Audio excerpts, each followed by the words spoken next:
જય વાઘેશ્વરીમાં મમ્મી કિચનમાં તમારું સ્વાગત છે। આજે આપણે સ્ટ્રોબેરીનું શરબત બનાવવાનું છે। જ્યારે માર્કેટમાં બહુ સ્ટ્રોબેરી આવે છે તો ઉનાળો આવી ગયો છે તો આપણે શરબત બનાવીને મૂકી દઈએ બોટલમાં। હવે તેને આપણે આ સ્ટ્રોબેરી લીધી છે મેં, આ 400 જેવી સ્ટ્રોબેરી છે, તેને આપણે ધોઈ નાખી છે। ધોઈને હવે આપણે આમાં ભરી નાખી। જો કચરો ઘણો નીકળ્યો, ધોવું તો પડે જ, તે બહારથી વસ્તુ આવે ને। સ્ટ્રોબેરી આપણે ધોઈ નાખી છે, તેના ઉપરના આપણે આ રીટિયા કાઢી નાખી અને ચપ્પેથી કાપી નાખી।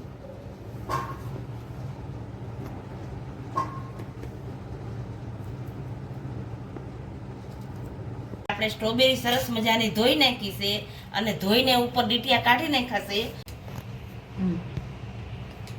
આ સ્ટ્રોબેરી છે એને આપણે થોડાક કટકા કરી નાખી અને થોડાક મિક્સરમાં ક્રશ કરી નાખી, એટલે થોડાક શરબત બનાવી તો એમાં થોડી ઘણી આવે ને એ સારું લાગે શરબતમાં। હવે આપણે મિક્સરમાં થોડી ઘણી આપણે ક્રશ કરી નાખી, બહુ નહીં, જરાક જ કરવાનું।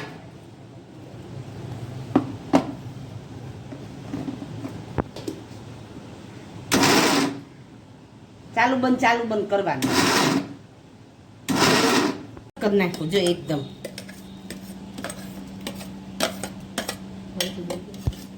મિક્સરમાં આપણે આવી રીતના ક્રશ કરી નાખ્યું, બહુ નહીં, થોડું ઘણું। જો આપણે આ આખી છે તે સ્ટ્રોબેરી આપણી આ ખાનું ભરીને આપણે થઈ હતી એટલું જ આપણે ખાંડ એડ કરવાની। હવે આપણે આમાં ખાંડ પણ એડ કરી દઈએ। આપણે આ આટલી આપણી સ્ટ્રોબેરી હતી એટલી જ ખાંડ લેવાની।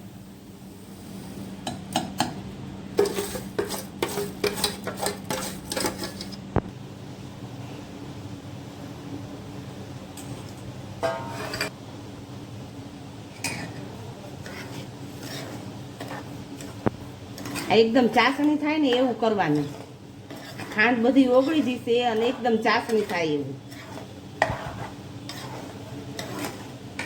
આપણે જો સ્ટ્રોબેરી જો આખી દેખાય છે, આ સ્ટ્રોબેરી જ્યુસમાં શરબતમાં આવે તો સારી લાગે। આનું દૂધિયું શરબત બનાવાય, પાણીનું શરબત બનાવાય, લચ્છી પણ કરાય, સરસ લાગે। આપણે આ થઈ જવા આવ્યું છે, હવે આપણે એકદમ ચાસણી જેવું થઈ ગયું છે। જો કેટલો કલર મજાનો સરસ લાલ થયો છે, અને આ થોડું કચકચરું હોય ને સ્ટ્રોબેરી તો એ ખાવામાં આવે ને તો પણ સરસ લાગે। એટલે આપણે એકદમ ક્રશ નથી કર્યું, જો થોડા કટકા રહ્યા છે, એ કટકા ખાવામાં આવે ને તો સારા લાગે।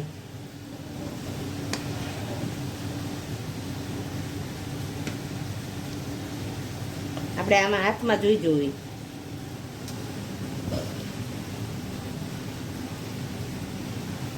જો તાતણા વળે છે થઈ ગઈ છે, જો એકદમ તાતણા વળે છે। હવે આપણે થઈ ગયું છે, હવે આપણે સ્ટ્રોબેરીનું જ્યુસ આપણે શરબત બની ગયું છે। હવે આપણે આને બંધ કરી નાખ્યું, આ એકદમ ઠરે પછી આપણે શરબત બનાવીએ। જો હવે સ્ટ્રોબેરીનું શરબત આપણું ખાટું સરસ મજાનું બની ગયું છે, અને આવા થોડાક કટકા રાખ્યા છે। આ ખાવામાં આવે ને પીવામાં તો સરસ લાગે મજાનું, એકદમ લાલ ચોળ જેવું સરસ મજાનું થઈ ગયું છે। આ તમે દૂધિયું શરબત કરી શકાય, લચ્છી કરી શકાય, પાણીમાં કરી શકાય। અત્યારે ઉનાળામાં લીંબુનું શરબત, સ્ટ્રોબેરીનું શરબત, આવું બધું જ સારું લાગે ઉનાળામાં। હવે આપણે બોટલમાં ભરી નાખી, કોળા વાસણમાં બીડા ભરી તો આપણને લેતા ફાવે હરખું।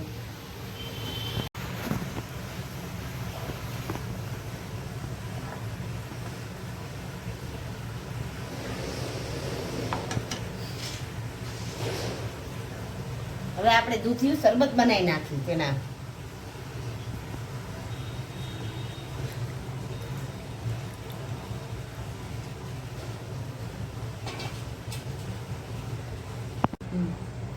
આપણે એકદમ જો શરબત બનાવી નાખી, સરસ મજાનું થઈ ગયું છે।